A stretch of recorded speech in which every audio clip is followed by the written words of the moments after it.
Assalamualaikum semuanya. Apa kabar kalian? Semoga dalam keadaan sehat dan dilancarkan rezekinya oleh Allah. Amin ya robbal alamin.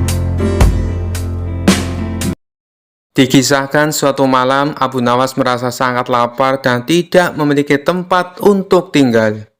Dia memutuskan untuk mencari tempat yang tenang untuk bermalam. Ketika Abu Nawas berjalan di dekat kuburan, dia melihat beberapa makam yang baru digali.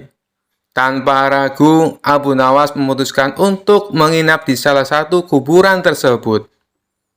Saat Abu Nawas tengah tidur di kuburan, tiba-tiba ada seorang pemuda muncul dari dalam kuburan yang baru digali. Pemuda itu sangat terkejut melihat Abu Nawas di sana dan bertanya, "Siapa kamu? Apa yang kamu lakukan di kuburan ini?" Abu Nawas tanpa kehilangan kecerdasannya menjawab dengan tenang, "Oh, maafkan saya. Saya datang ke sini mencari tempat bermalam, bukan untuk mengganggu siapapun. Tapi sepertinya saya salah tempat. Kalau begitu, izinkan saya pindah ke tempat yang lebih sesuai." Pemuda itu tertawa dan berkata, "Tidak apa-apa. Kamu bisa tinggal di sini. Tapi, kenapa kamu memilih kuburan untuk bermalam?" Abu Nawas dengan cerdas menjawab, "Saya pikir di sini tidak ada yang akan mengganggu saya, setidaknya sampai hari kiamat." Kisah selanjutnya. Suatu hari Baginda Raja merasakan suntuk. Ia ingin keluar istana untuk menghilangkan rasa jenuhnya. Maka dipanggillah Abu Nawas untuk menemani sang raja jalan-jalan. Singkat cerita, Abu Nawas dan Baginda Raja memulai perjalanannya. Saat dalam perjalanan, Abu Nawas selalu bercerita yang membuat Baginda Raja terhibur. Ketika melintasi tepian pantai, mereka berdua berhenti sejenak untuk beristirahat. Baginda Raja lalu membasuh muka dan tangannya dengan air laut. Langsung terbesit dalam benaknya akan sebuah pertanyaan.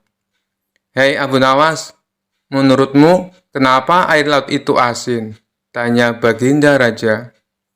"Karena air laut itu tidak mengalir kemana-mana, Paduka. Ia senantiasa ada di tempatnya. Nah, untuk mencegah agar air laut tidak busuk, para leluhur kita dulu memberinya garam. Itulah sebabnya air laut menjadi asin," jawab Abu Nawas. Mendengar penjelasan itu, Baginda Raja tertawa terpingkal-pingkal. Perjalanan mereka berdua pun akhirnya dilanjutkan. Tidak berapa lama dari kejauhan, mereka berdua melihat sebuah benda berkilauan. "Benda apa itu Abu Nawas? Ayo kita ke sana," ajak Baginda Raja. Abu Nawas bergegas melangkah mendahului Baginda Raja. Setelah benda itu diambil oleh Abu Nawas, ternyata hanya sebuah cermin. Abu Nawas pun segera membuangnya lagi. Melihat hal itu, Baginda Raja terkejut. "Kenapa dibuang Abu Nawas? Memangnya itu benda apa?" tanya Baginda Raja. "Benda yang sangat jelek, Paduka. Wajar saja kalau si pemiliknya membuangnya," jawab Abu Nawas. "Tapi benda itu terlihat berkilauan dari jauh," ujar Baginda Raja. "Kalau Paduka tidak percaya, ambil saja sendiri," balas Abu Nawas. Dikarenakan penasaran, Baginda Raja segera memungut benda itu. Setelah diamati, ternyata itu hanyalah sebuah cermin.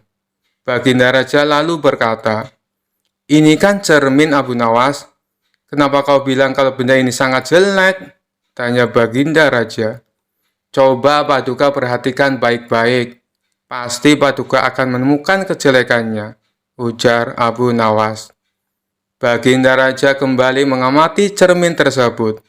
Di situ Baginda Raja tidak menemukan kejelekan apa-apa. Yang ada hanya wajahnya sendiri di dalam cermin. "Nah, itu sudah tampak jeleknya. Ayo, lekas dibuang saja bendanya, Paduka," ucap Abu Nawas. Baginda Raja mulai memahami maksud ucapan Abu Nawas. Kurang ajar kamu Abu Nawas, balasnya. Kisah selanjutnya. Suatu hari Khalifah Harun al-Rasyid ingin menguji kecerdikan Abu Nawas. Ia memanggil Abu Nawas ke istananya. Abu Nawas, saya ingin kamu membawa saya ke kebun anggur yang paling indah di Baghdad dalam waktu 3 hari. Jika kamu gagal, maka akan saya hukum. Abu Nawas bingung karena musim dingin sedang tiba, dan semua kebun anggur pasti sudah kering dan tidak ada buahnya.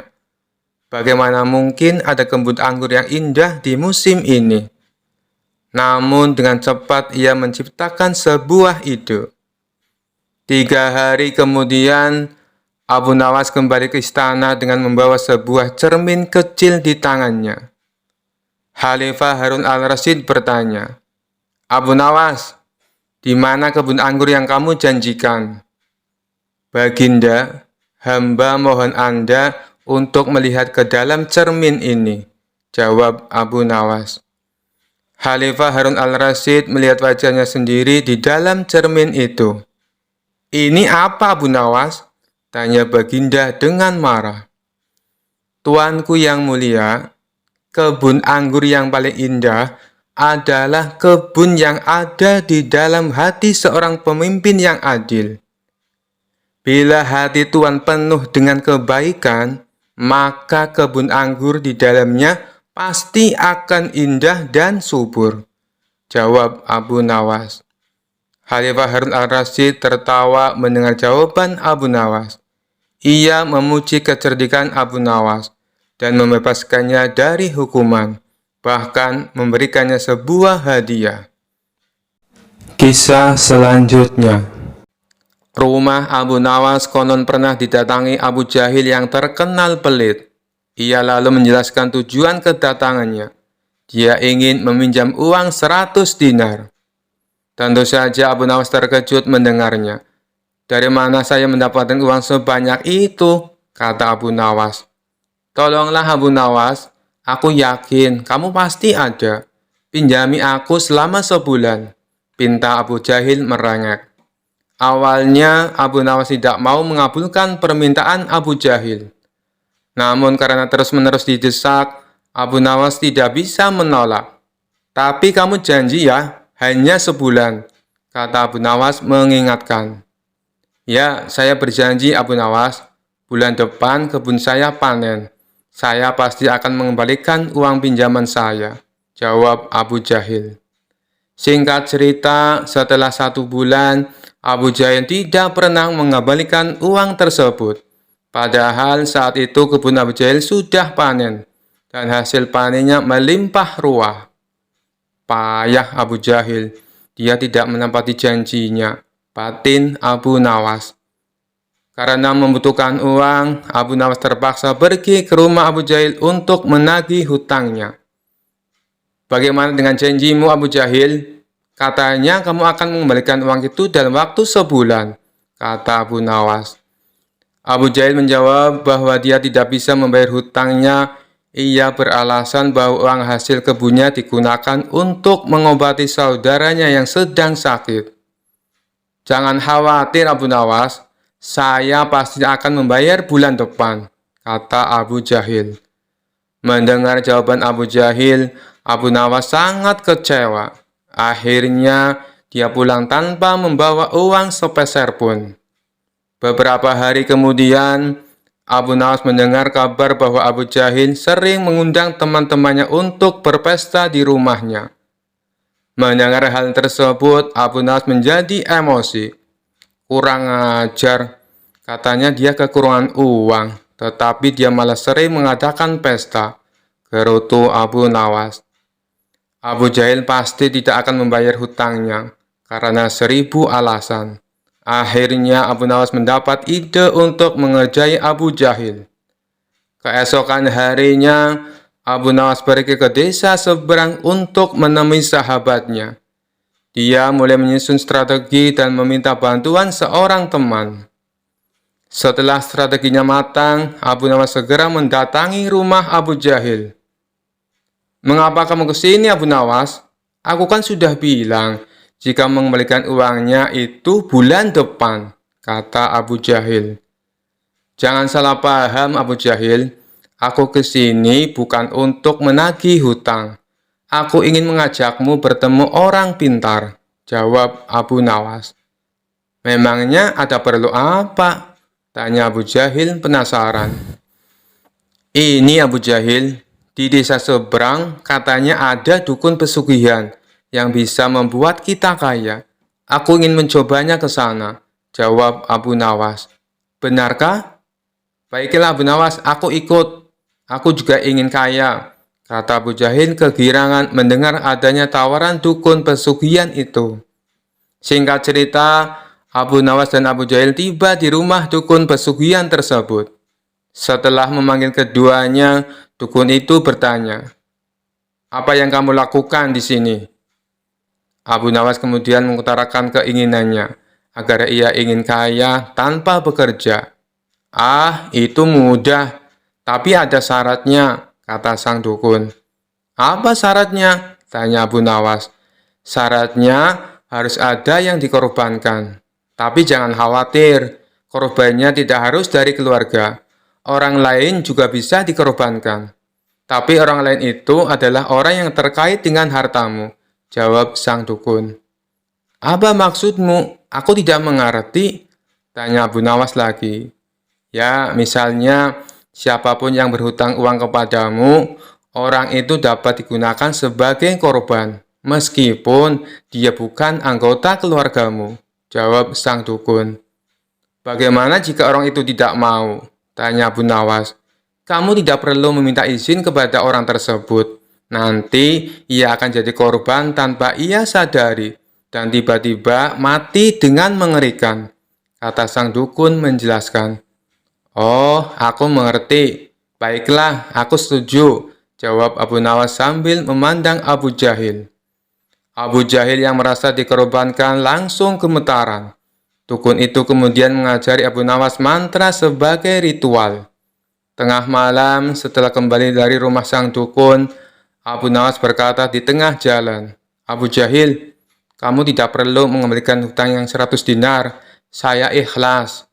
Mendengar hal itu, Abu Jahil langsung ketakutan. "Jangan Abu Nawas, saya akan mengembalikan uang kamu nanti. Tepatnya saat sampai di rumah saya. Nanti akan segera aku kembalikan," kata Abu Jahil dengan ketakutan. "Bukankah kamu kemarin mengatakan bahwa kamu kehabisan uang?" kode Abu Nawas. "Saya masih punya banyak uang, Abu Nawas. Aku sengaja berbohong padamu," kata Abu Jahil. Akhirnya Abu Jahil segera mengembalikan uang pinjamannya kepada Abu Nawas di hari itu juga, sejumlah uang 100 dinar.